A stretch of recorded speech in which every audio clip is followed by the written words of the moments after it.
The Adventures of Sherlock Holmes, by Sir Arthur Conan Doyle. Adventure 3. A Case of Identity.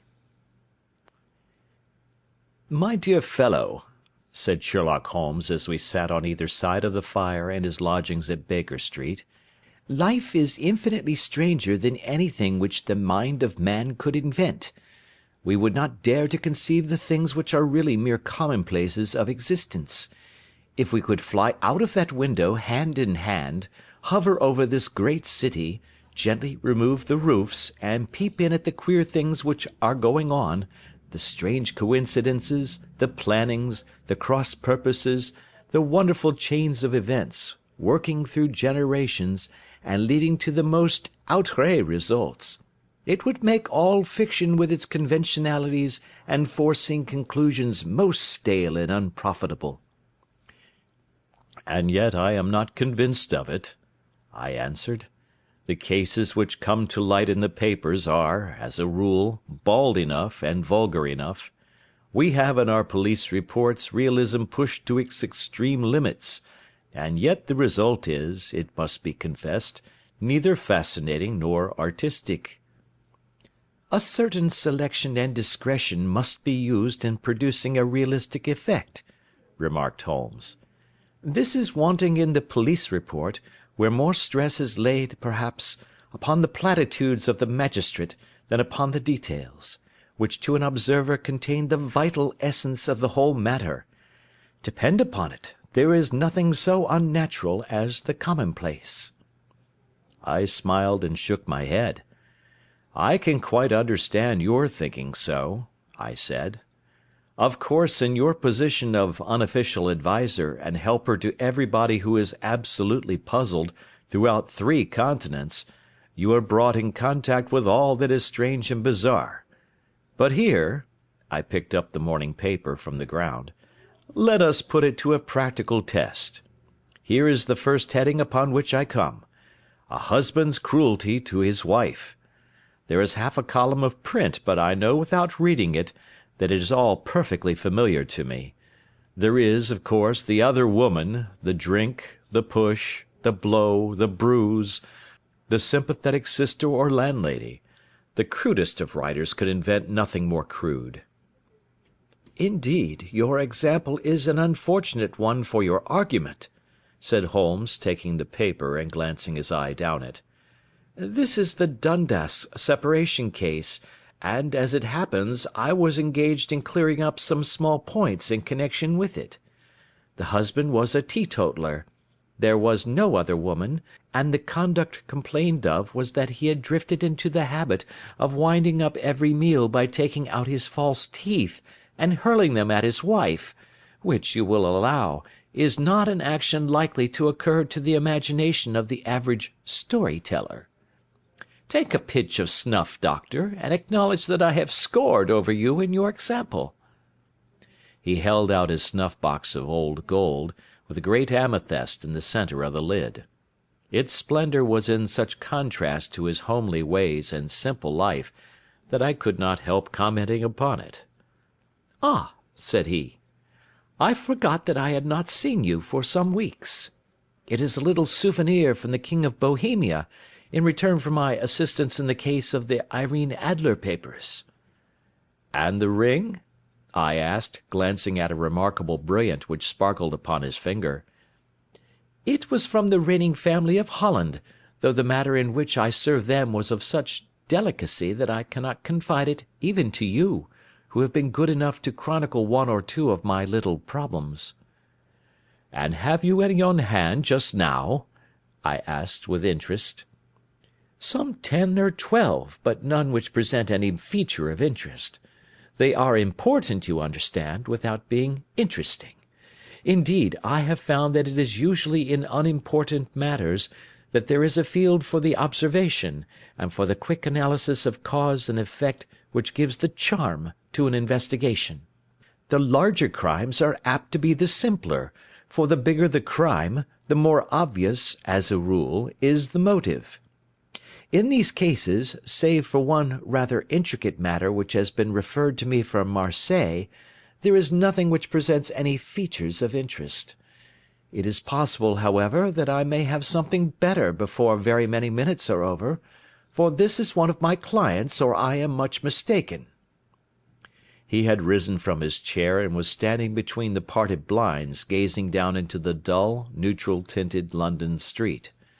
Looking over his shoulder, I saw that on the pavement opposite there stood a large woman with a heavy fur boa round her neck, and a large curling red feather in a broad-brimmed hat, which was tilted in a coquettish Duchess of Devonshire fashion over her ear. From under this great panoply she peeped up in a nervous, hesitating fashion at our windows, while her body oscillated backward and forward, and her fingers fidgeted with her glove buttons. Suddenly, with a plunge, as of the swimmer who leaves the bank, she hurried across the road, and we heard the sharp clang of the bell. "I have seen those symptoms before," said Holmes, throwing his cigarette into the fire. "Oscillation upon the pavement always means an affaire à coeur. She would like advice, but it is not sure that the matter is not too delicate for communication. And yet even here we may discriminate. When a woman has been seriously wronged by a man she no longer oscillates, and the usual symptom is a broken bell wire. Here we may take it that there is a love matter, but that the maiden is not so much angry as perplexed or grieved. But here she comes in person to resolve our doubts." As he spoke there was a tap at the door, and the boy in buttons entered to announce Miss Mary Sutherland, while the lady herself loomed behind his small black figure like a full-sailed merchantman behind a tiny pilot-boat. Sherlock Holmes welcomed her with the easy courtesy for which he was remarkable, and having closed the door and bowed her into an arm-chair, he looked her over in the minute yet abstracted fashion which was peculiar to him. "Do you not find," he said, "that with your short sight it is a little trying to do so much typewriting?" "I did at first," she answered, "but now I know where the letters are without looking." Then, suddenly realizing the full purport of his words, she gave a violent start and looked up, with fear and astonishment upon her broad, good-humoured face. "You've heard about me, Mr. Holmes," she cried. "Else how could you know all that?" "Ha! Never mind," said Holmes, laughing. "It is my business to know things. Perhaps I have trained myself to see what others overlook. If not, why should you come to consult me?" "I came to you, sir, because I heard of you from Mrs. Etheridge, whose husband you found so easy when the police and everyone had given him up for dead. Oh, Mr. Holmes, I wish you would do as much for me. I'm not rich, but still I have 100 a year in my own right, besides the little that I make by the machine, and I would give it all to know what has become of Mr. Hosmer Angel." "Why did you come away to consult me in such a hurry?"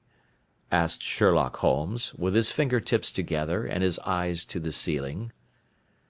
Again a startled look came over the somewhat vacuous face of Miss Mary Sutherland.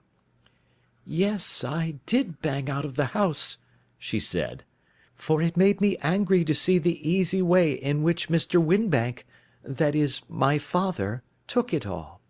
He would not go to the police, and he would not go to you, and so at last, as he would do nothing, and kept on saying that there was no harm done, it made me mad, and I just on with my things and came right away to you."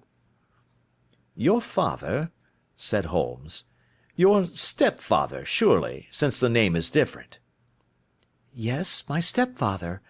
I call him father, though it sounds funny, too, for he is only 5 years and 2 months older than myself." "And your mother is alive?" "Oh, yes, mother is alive and well. I wasn't best pleased, Mr. Holmes, when she married again so soon after father's death, and a man who was nearly 15 years younger than herself. Father was a plumber in the Tottenham Court Road, and he left a tidy business behind him, which mother carried on with Mr. Hardy, the foreman, but when Mr. Windibank came he made her sell the business, for he was very superior, being a traveller in wines. They got £4,700 for the goodwill and interest, which wasn't near as much as father could have got if he had been alive." I had expected to see Sherlock Holmes impatient under this rambling and inconsequential narrative, but, on the contrary, he had listened with the greatest concentration of attention. "Your own little income," he asked, "does it come out of the business?" "Oh, no, sir. It is quite separate, and was left me by my Uncle Ned in Auckland. It is in New Zealand stock, paying 4½ per cent. £2,500 was the amount, but I can only touch the interest." "You interest me extremely," said Holmes, "and since you draw so large a sum as 100 a year, with what you earn into the bargain, you no doubt travel a little and indulge yourself in every way. I believe that a single lady can get on very nicely upon an income of about £60. "I could do with much less than that, Mr. Holmes, but you understand that as long as I live at home I don't wish to be a burden to them, and so they have the use of the money just while I am staying with them. Of course, that is only just for the time. Mr. Windibank draws my interest every quarter and pays it over to mother, and I find that I can do pretty well with what I earn at typewriting. It brings me twopence a sheet, and I can often do from 15 to 20 sheets in a day." "You have made your position very clear to me," said Holmes. "This is my friend, Dr. Watson, before whom you can speak as freely as before myself. Kindly tell us now all about your connection with Mr. Hosmer Angel." A flush stole over Miss Sutherland's face, and she picked nervously at the fringe of her jacket. "I met him first at the gasfitters' ball," she said. "They used to send father tickets when he was alive, and then afterwards they remembered us, and sent them to mother. Mr. Windibank did not wish us to go. He never did wish us to go anywhere. He would get quite mad if I wanted so much as to join a Sunday school treat. But this time I was set on going, and I would go, for what right had he to prevent? He said the folk were not fit for us to know, when all father's friends were to be there, and he said that I had nothing fit to wear, when I had my purple plush that I had never so much as taken out of the drawer. At last, when nothing else would do, he went off to France upon the business of the firm, but we went, mother and I, with Mr. Hardy, who used to be our foreman, and it was there I met Mr. Hosmer Angel." "I suppose," said Holmes, "that when Mr. Windibank came back from France, he was very annoyed at your having gone to the ball." "Oh, well, he was very good about it. He laughed, I remember, and shrugged his shoulders, and said there was no use denying anything to a woman, for she would have her way." "I see. Then at the gasfitters' ball you met, as I understand, a gentleman called Mr. Hosmer Angel." "Yes, sir. I met him that night, and he called next day to ask if we had got home all safe, and after that we met him. That is to say, Mr. Holmes, I met him twice for walks, but after that father came back again, and Mr. Hosmer Angel could not come to the house any more." "No?" "Well, you know father didn't like anything of the sort. He wouldn't have any visitors if he could help it, and he used to say that a woman should be happy in her own family circle. But then, as I used to say to mother, a woman wants her own circle to begin with, and I had not got mine yet." "But how about Mr. Hosmer Angel? Did he make no attempt to see you?" "Well, father was going off to France again in a week, and Hosmer wrote and said that it would be safer and better not to see each other until he had gone. We could write in the meantime, and he used to write every day. I took the letters in the morning, so there was no need for father to know." "Were you engaged to the gentleman at this time?" "Oh, yes, Mr. Holmes. We were engaged after the first walk that we took. Hosmer, Mr. Angel, was a cashier in an office in Leadenhall Street, and—" "What office?" "That's the worst of it, Mr. Holmes. I don't know." "Where did he live, then?" "He slept on the premises." "And you don't know his address?" "No, except that it was Leadenhall Street." "Where did you address your letters, then?" "To the Leadenhall Street post office, to be left till called for.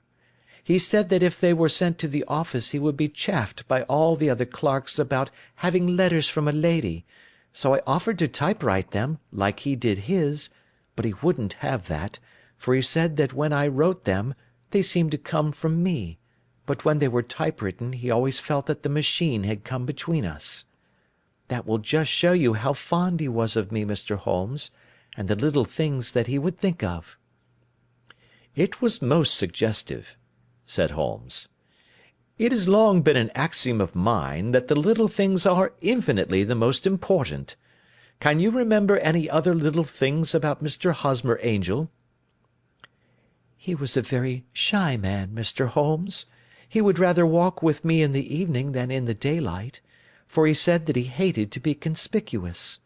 Very retiring and gentlemanly he was. Even his voice was gentle. He'd had the quinsy and swollen glands when he was young, he told me, and it had left him with a weak throat and a hesitating, whispering fashion of speech. He was always well dressed, very neat and plain, but his eyes were weak just as mine are, and he wore tinted glasses against the glare." "Well, and what happened when Mr. Windibank, your stepfather, returned to France?" "Mr. Hosmer Angel came to the house again, and proposed that we should marry before father came back. He was in dreadful earnest, and made me swear, with my hands on the Testament, that whatever happened I would always be true to him. Mother said he was quite right to make me swear, and that it was a sign of his passion. Mother was all in his favour from the first, and was even fonder of him than I was. Then, when they talked of marrying within the week, I began to ask about father, but they both said never to mind about father, but just to tell him afterwards, and mother said she would make it all right with him. I didn't quite like that, Mr. Holmes. It seemed funny that I should ask his leave, as he was only a few years older than me, but I didn't want to do anything on the sly, so I wrote to father at Bordeaux, where the company has its French offices, but the letter came back to me on the very morning of the wedding." "It missed him, then?" "Yes, sir, for he had started to England just before it arrived." "Ha! That was unfortunate. Your wedding was arranged, then, for the Friday. Was it to be in church?" "Yes, sir, but very quietly. It was to be at St. Saviour's, near King's Cross, and we were to have breakfast afterwards at the St. Pancras Hotel. Hosmer came for us in a hansom, but as there were two of us, he put us both into it and stepped himself into a four-wheeler, which happened to be the only other cab in the street.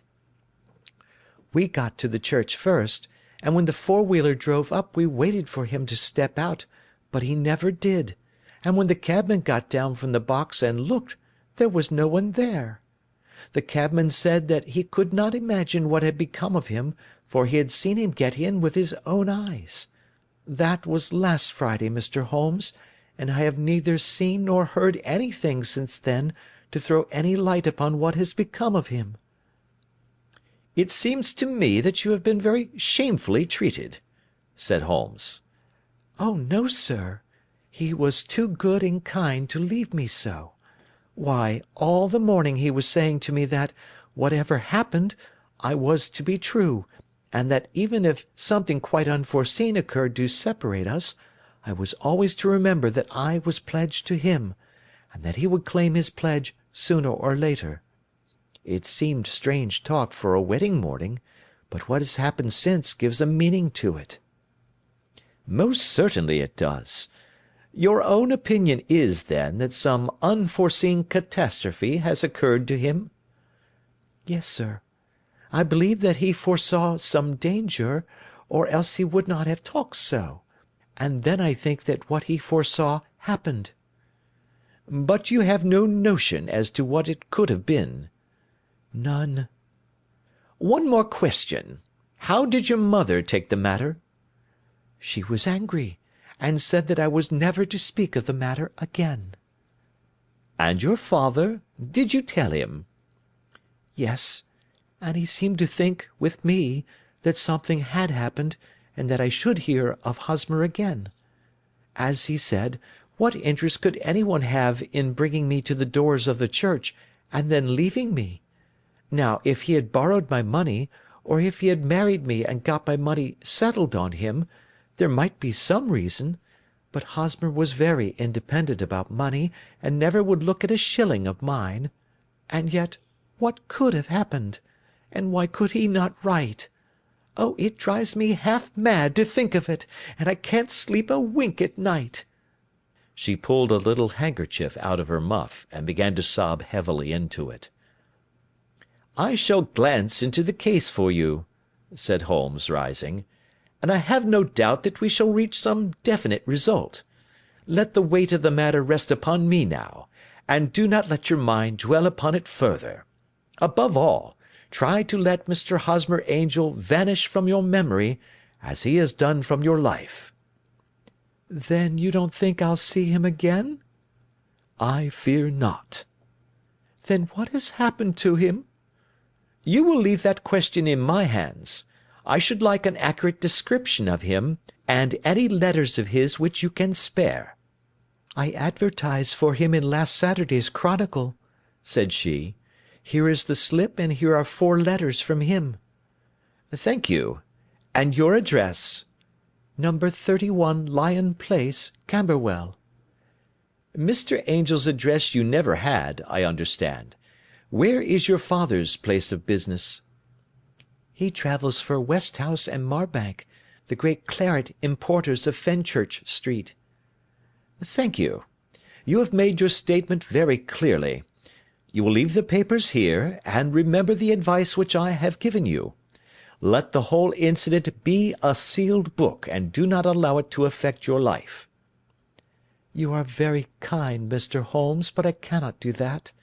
I shall be true to Hosmer. He shall find me ready when he comes back."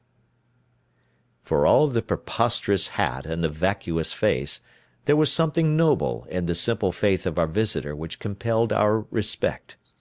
She laid her little bundle of papers upon the table and went her way, with a promise to come again whenever she might be summoned.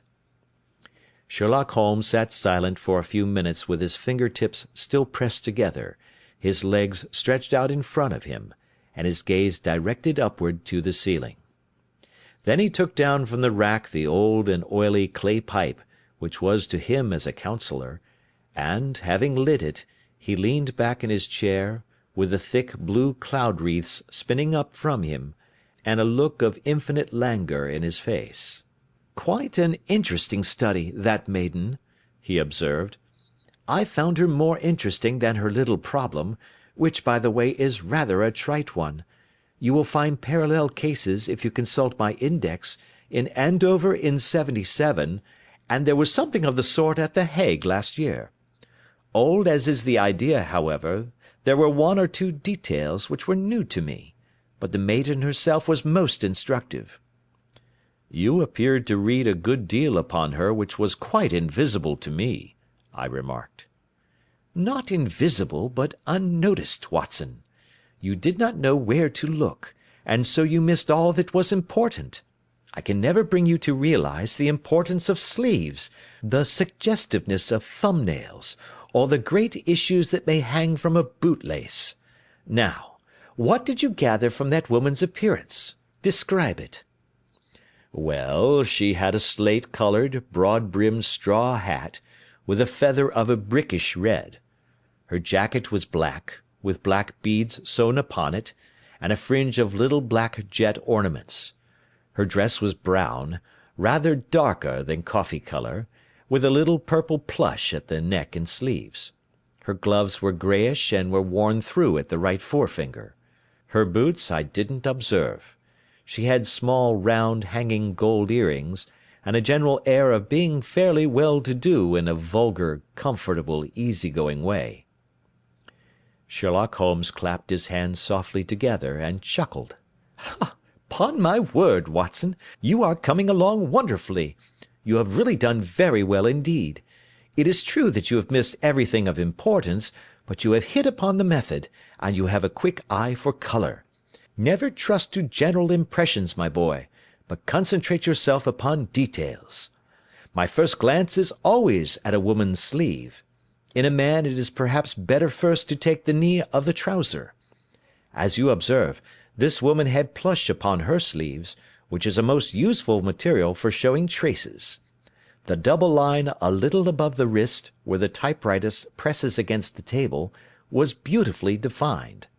The sewing machine, of the hand type, leaves a similar mark, but only on the left arm, and on the side of it farthest from the thumb, instead of being right across the broadest part, as this was. I then glanced at her face, and, observing the dint of a pince-nez at either side of her nose, I ventured to remark upon short sight in typewriting, which seemed to surprise her. It surprised me. But surely it was obvious. I was then much surprised and interested on glancing down to observe that, though the boots which she was wearing were not unlike each other, they were really odd ones, the one having a slightly decorated toe-cap, and the other a plain one. One was buttoned only in the 2 lower buttons out of 5, and the other at the 1st, 3rd, and 5th. Now, when you see that a young lady, otherwise neatly dressed, has come away from home with odd boots, half buttoned, it is no great deduction to say that she came away in a hurry. And what else? I asked, keenly interested, as I always was, by my friend's incisive reasoning. I noted, in passing, that she had written a note before leaving home, but after being fully dressed. You observed that her right glove was torn at the forefinger, but you did not apparently see that both glove and finger were stained with violet ink. She had written in a hurry and dipped her pen too deep. It must have been this morning, or the mark would not remain clear upon the finger. All this is amusing, though rather elementary, but I must go back to business, Watson. Would you mind reading me the advertised description of Mr. Hosmer Angel? I held the little printed slip to the light. Missing, it said, on the morning of the 14th, a gentleman named Hosmer Angel, about 5 feet 7 inches in height, strongly built, sallow complexion, black hair, a little bald in the centre, bushy, black side whiskers and moustache, tinted glasses, slight infirmity of speech, was dressed when last seen in black frock-coat faced with silk, black waistcoat, gold Albert chain, and grey Harris tweed trousers, with brown gaiters over elastic-sided boots, known to have been employed in an office in Leadenhall Street. Anybody bringing— "That will do," said Holmes. "As to the letters," he continued, glancing over them, "they are very commonplace. Absolutely no clue in them to Mr. Angel, save that he quotes Balzac once. There is one remarkable point, however, which will no doubt strike you." "They are typewritten," I remarked. "Not only that, but the signature is typewritten. Look at the neat little Hosmer Angel at the bottom. There is a date, you see, but no superscription except Leadenhall Street, which is rather vague. The point about the signature is very suggestive. In fact, we may call it conclusive." "Of what?" "My dear fellow, is it possible you do not see how strongly it bears upon the case?"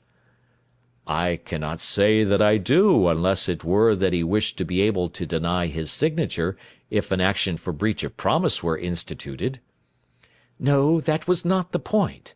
However, I shall write 2 letters, which should settle the matter. One is to a firm in the City, the other is to the young lady's stepfather, Mr. Windibank, asking him whether he could meet us here at 6 o'clock to-morrow evening. It is just as well that we should do business with the male relatives. And now, Doctor, we can do nothing until the answers to those letters come, so we may put our little problem upon the shelf for the interim." I had had so many reasons to believe in my friend's subtle powers of reasoning and extraordinary energy in action, that I felt that he must have some solid grounds for the assured and easy demeanour with which he treated the singular mystery which he had been called upon to fathom. Once only had I known him to fail, in the case of the King of Bohemia and the Irene Adler photograph, but when I looked back to the weird business of the sign of 4, and the extraordinary circumstances connected with the study in scarlet, I felt that it would be a strange tangle indeed which he could not unravel. I left him then, still puffing at his black clay pipe, with the conviction that when I came again on the next evening, I would find that he held in his hands all the clues which would lead up to the identity of the disappearing bridegroom of Miss Mary Sutherland. A professional case of great gravity was engaging my own attention at the time, and the whole of next day I was busy at the bedside of the sufferer. It was not until close upon 6 o'clock that I found myself free, and was able to spring into a hansom and drive to Baker Street, half afraid that I might be too late to assist at the dénouement of the little mystery. I found Sherlock Holmes alone, however, half asleep, with his long, thin form curled up in the recesses of his arm-chair. A formidable array of bottles and test-tubes, with the pungent, cleanly smell of hydrochloric acid, told me that he had spent his day in the chemical work which was so dear to him. "Well, have you solved it?" I asked as I entered. "Yes, it was the bisulfate of baryta." "No, no, the mystery!" I cried. "Oh, that! I thought of the salt that I had been working upon. There was never any mystery in the matter, though, as I said yesterday, some of the details are of interest. The only drawback is that there is no law, I fear, that can touch the scoundrel." "Who was he, then, and what was his object in deserting Miss Sutherland?" The question was hardly out of my mouth, and Holmes had not yet opened his lips to reply, when we heard a heavy footfall in the passage, and a tap at the door. "This is the girl's stepfather, Mr. James Windibank," said Holmes. "He has written to me to say that he would be here at 6. Come in." The man who entered was a sturdy, middle-sized fellow, some 30 years of age, clean-shaven, and sallow-skinned, with a bland, insinuating manner, and a pair of wonderfully sharp and penetrating grey eyes. He shot a questioning glance at each of us, placed his shiny top-hat upon the sideboard, and with a slight bow sidled down into the nearest chair. "Good evening, Mr. James Windibank," said Holmes. "I think that this typewritten letter is from you, in which you have made an appointment with me for 6 o'clock?" "Yes, sir. I am afraid that I am a little late, but I am not quite my own master, you know. I am sorry that Miss Sutherland has troubled you about this little matter, for I think it is far better not to wash linen of the sort in public. It was quite against my wishes that she came, but she is a very excitable, impulsive girl, as you may have noticed, and she is not easily controlled when she has made up her mind on a point. Of course, I did not mind you so much, as you are not connected with the official police, but it is not pleasant to have a family misfortune like this noised abroad. Besides, it is a useless expense, for how could you possibly find this Hosmer Angel?" "On the contrary," said Holmes quietly, "I have every reason to believe that I will succeed in discovering Mr. Hosmer Angel." Mr. Windibank gave a violent start and dropped his gloves. "I am delighted to hear it," he said. "It is a curious thing," remarked Holmes, "that a typewriter has really quite as much individuality as a man's handwriting. Unless they are quite new, no two of them write exactly alike. Some letters get more worn than others, and some wear only on one side. Now, you remark in this note of yours, Mr. Windibank, that in every case there is some little slurring over of the E, and a slight defect in the tail of the R. There are 14 other characteristics, but those are the more obvious." "We do all our correspondence with this machine at the office, and no doubt it is a little worn," our visitor answered, glancing keenly at Holmes with his bright little eyes. And now I will show you what is really a very interesting study, Mr. Windibank," Holmes continued. "I think of writing another little monograph some of these days on the typewriter and its relation to crime.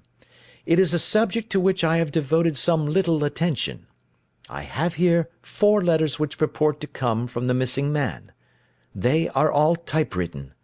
In each case, not only are the E's slurred and the R's tailless, but you will observe, if you care to use my magnifying lens, that the 14 other characteristics to which I have alluded are there as well." Mr. Windibank sprang out of his chair and picked up his hat. "I cannot waste time over this sort of fantastic talk, Mr. Holmes," he said. "If you can catch the man, catch him, and let me know when you have done it." "Certainly," said Holmes, stepping over and turning the key in the door. "I let you know then that I have caught him." "What? Where?" shouted Mr. Windibank, turning white to his lips and glancing about him like a rat in a trap. "Oh, it won't do. Really it won't," said Holmes suavely. "There is no possible getting out of it, Mr. Windibank. It is quite too transparent, and it was a very bad compliment when you said that it was impossible for me to solve so simple a question. That's right. Sit down and let us talk it over." Our visitor collapsed into a chair, with a ghastly face and a glitter of moisture on his brow. It's not actionable," he stammered. "I am very much afraid that it is not. But between ourselves, Windibank, it was as cruel and selfish and heartless a trick in a petty way as ever came before me.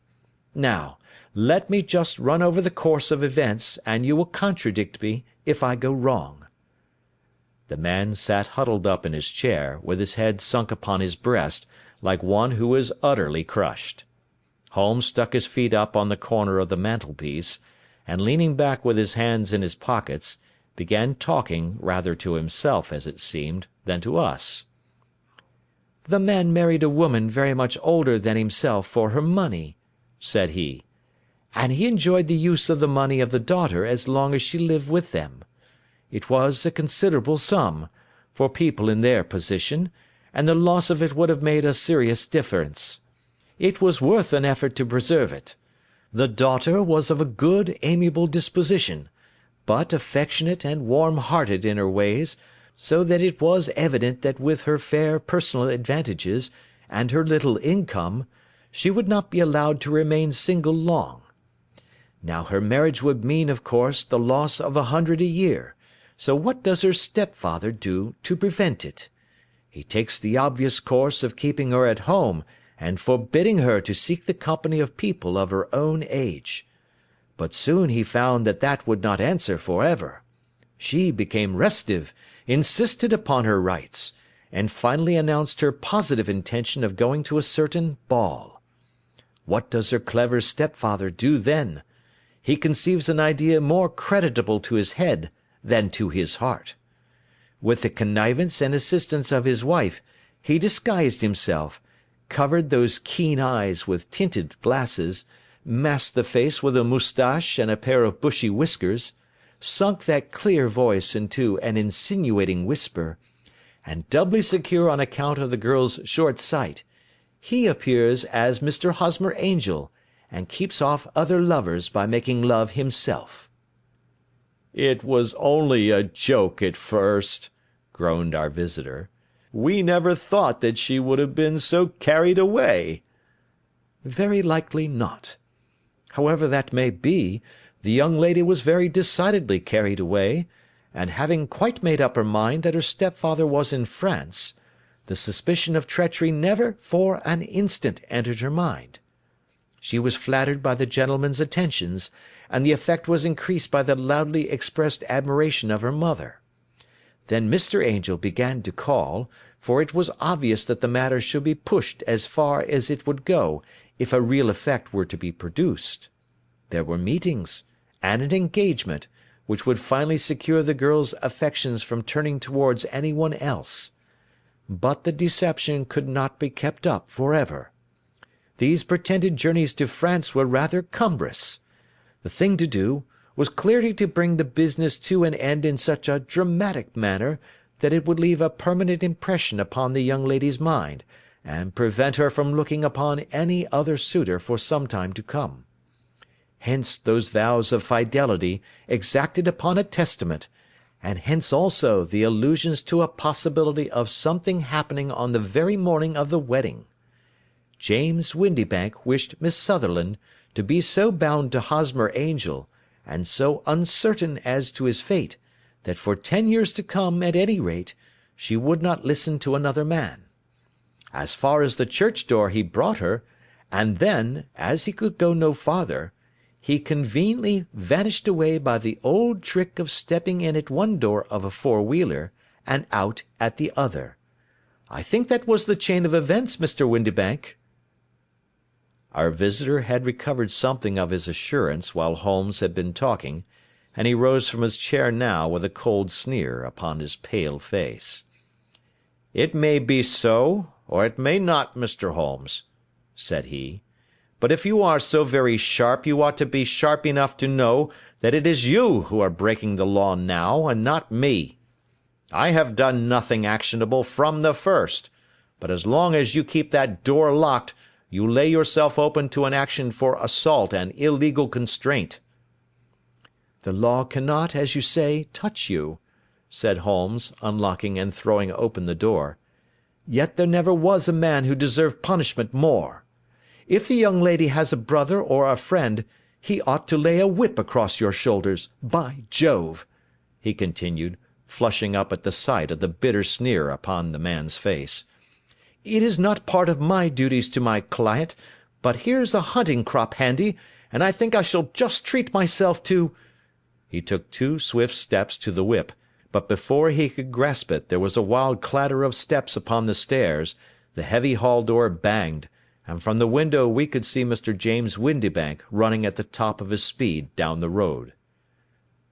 "There's a cold-blooded scoundrel," said Holmes, laughing, as he threw himself down into his chair once more. "That fellow will rise from crime to crime until he does something very bad and ends on a gallows. The case has, in some respects, been not entirely devoid of interest." "I cannot now entirely see all the steps of your reasoning," I remarked. "Well, of course it was obvious from the first that this Mr. Hosmer Angel must have some strong object for his curious conduct, and it was equally clear that the only man who really profited by the incident, as far as we could see, was the stepfather. Then the fact that the 2 men were never together, but that the one always appeared when the other was away, was suggestive. So were the tinted spectacles and the curious voice, which both hinted at a disguise, as did the bushy whiskers. My suspicions were all confirmed by his peculiar action in typewriting his signature, which, of course, inferred that his handwriting was so familiar to her that she would recognize even the smallest sample of it. You see, all these isolated facts, together with many minor ones, all pointed in the same direction." "And how did you verify them?" "Having once spotted my man, it was easy to get corroboration. I knew the firm for which this man worked. Having taken the printed description, I eliminated everything from it which could be the result of a disguise, the whiskers, the glasses, the voice, and I sent it to the firm, with a request that they would inform me whether it answered to the description of any of their travellers. I had already noticed the peculiarities of the typewriter, and I wrote to the man himself at his business address, asking him if he would come here. As I expected, his reply was typewritten, and revealed the same trivial but characteristic defects. The same post brought me a letter from Westhouse and Marbank, of Fenchurch Street, to say that the description tallied in every respect with that of their employee, James Windibank. Voilà tout." "And Miss Sutherland?" "If I tell her she will not believe me. You may remember the old Persian saying, 'There is danger for him who taketh the tiger cub, and danger also for whoso snatches a delusion from a woman.' There is as much sense in Hafiz as in Horace, and as much knowledge of the world." End of Adventure 3.